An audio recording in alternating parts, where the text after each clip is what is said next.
সান্দাকফু পশ্চিমবঙ্গের সবথেকে উঁচু জায়গা। কিভাবে যাব সেটা নিয়ে আজকে আমাদের এই ভিডিও। শিয়ালদা, হাওড়া এবং কলকাতা থেকে অনেক ট্রেনই আপনারা পেয়ে যাবেন সান্দাকফু যাওয়ার জন্য। কিন্তু সান্দাকফু পৌঁছাতে গেলে আমাদেরকে প্রথমে এনজেপি স্টেশন নামতে হবে। শিয়ালদা হাওড়া থেকে ডাইরেক্ট আপনারা এনজেপি পর্যন্ত ট্রেন পেয়ে যাবেন, কিন্তু যারা ডাইরেক্ট ট্রেন পায় না তাদের জন্য এই ভিডিওটা।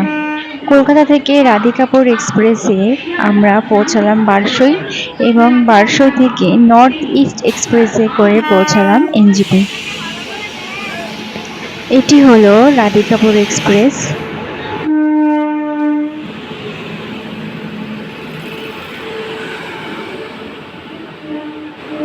আমরা নৈহাটি জাংশন থেকে ট্রেনটা ধরেছিলাম এবং নৈহাটি জাংশনে ট্রেনটি মাত্র 2 মিনিট হল্ট করে, তারপর ছেড়ে দেয়। তাই সেই মতো আপনারা তাড়াতাড়ি করে উঠবেন ট্রেনে। যাত্রাপথে এই কুকুরটি আমাদের সাথে সবসময় ছিল এবং যেন মনে হচ্ছিল আমাদেরকে পাহারা দিচ্ছে। শুধু নৈহাটি জংশন নয়, আমরা যেখানে যেখানে গেছি সেখানেই একটা করে সুন্দর কুকুর আমাদের সাথে ছিল অটোমেটিক্যালি।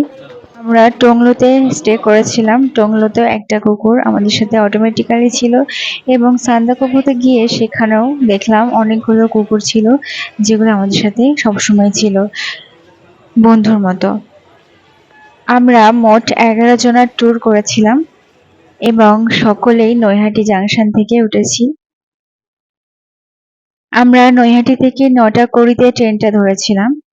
এক্সপ্রেস ট্রেনে উঠে আপনারা টিকিট চেক করে দেখবেন, অনেকগুলি S1, S4, S2 এরকম থাকে। এই যে দেখতে পাচ্ছেন উপরে অ্যারো চিহ্ন দিয়ে দেখানো, এইগুলোতে ট্রেনগুলি থামে এবং এই বগি দেখে ট্রেনটিতে উঠতে হয়।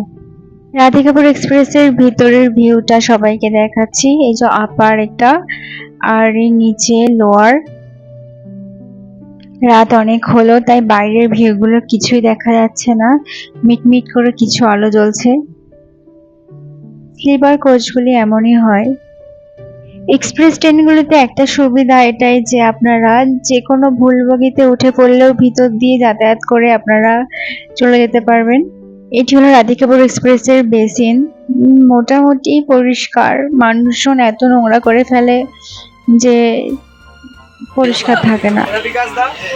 এটা সুজয়, এটা তোমার বর, মানে এটা নিবেন, এটা শাহরুল ওর বর, এটা প্রলয় বিশ্বাস, প্রলয় দা, এটা নিকিতা এর বউ, এটা আসমা এর বউ, আচ্ছা সঞ্চিতা ঘোষ এটা এর বউ। আমরা সকলেই অনেক মজা করতে করতে গেছি এবং রাতে ডিনারটা সবাই বাড়ি থেকে আনা হচ্ছিল এবং ভাগ করে খাওয়া হচ্ছিল। আপনারা চাইলে ট্রেনেও অর্ডার করে নিতে পারবেন, বিভিন্ন হকার আসে আর সেখান থেকে অর্ডার করে আপনারা খেতে পারবেন যারা বাড়ি থেকে খাবার আনবে না তারা। বাথরুমটা বেশ পরিষ্কার পরিচ্ছন্ন থাকে, কিন্তু মানুষজন যাতায়াত করতে করতে জল না দেওয়ার কারণে সেটা প্রচণ্ডই দুর্গন্ধ বাড়তে থাকে তার থেকে। তাই সকলের কাছে রিকোয়েস্ট করব, অবশ্যই বাথরুমে ফ্লাশ থাকে, ফ্লাশটা অবশ্যই দিয়ে দেবেন। ফারাক্কা ব্রিজটা ঘুমিয়ে পড়ার কারণে দেখা হলো না, আর ঘুম থেকে উঠে দেখলাম সকাল হয়ে গেছে।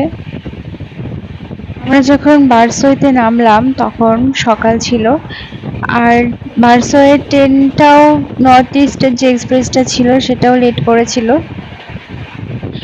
আমাদের ট্রেনটা লেটে চলছিল রাধিকাপুর এক্সপ্রেস, তাই ভাবছিলাম নর্থ ইস্ট এক্সপ্রেসটা ধরতে পারবো না, কিন্তু কপাল ভালো ছিল যে নর্থ ইস্ট এক্সপ্রেসটাও লেট এসছিল, তাই টাইম মতো ট্রেনটা ধরতে পেরেছি।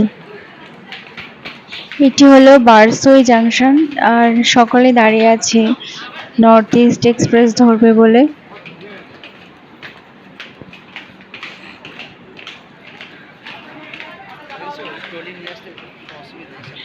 আমাদের বারসই থেকে S4 বগিতে ছিল, তাই সেই দিকেই আমরা রওনা হচ্ছিলাম।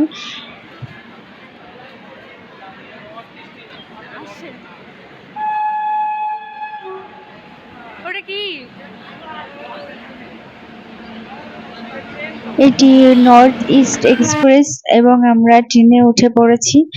এই ট্রেনটিও বেশ পরিষ্কার পরিচ্ছন্ন, কিন্তু বাথরুমটা একই রকম। অত্যন্ত দুর্গন্ধের জন্য বমি পেয়ে যাচ্ছিল বাথরুমে যেতে। ট্রেনে যেতে যেতেই দেখলাম সাইডে মাঠে সব চা গাছ লাগানো এবং আনারসের মতো কিছু একটা গাছ লাগানো আছে। এই যে দেখতে পাচ্ছ, চায়ের বাগান শুরু হয়ে গেছে অলরেডি।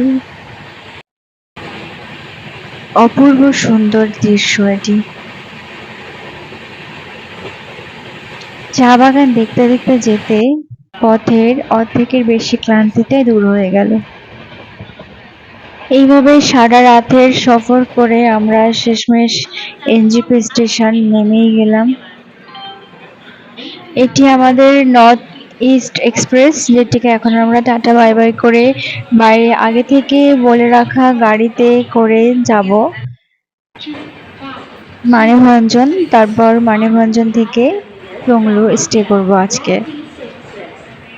স্টেশনে আপনারা এই যে এখানে আপনারা ওয়াশরুম এবং প্রতীক্ষালয় পেয়ে যাবেন, যেটা একেবারেই ফ্রি, এবং ওপরে আছে সেটা পেয়েবল মেবি। তারপর এখানে আপনারা পুরো স্টেশনটার ম্যাপটা পেয়ে যাবেন। সমস্ত কিছু এখানে দেখে নিয়ে আপনাদের সুবিধা মতো যাত্রা করতে পারবেন।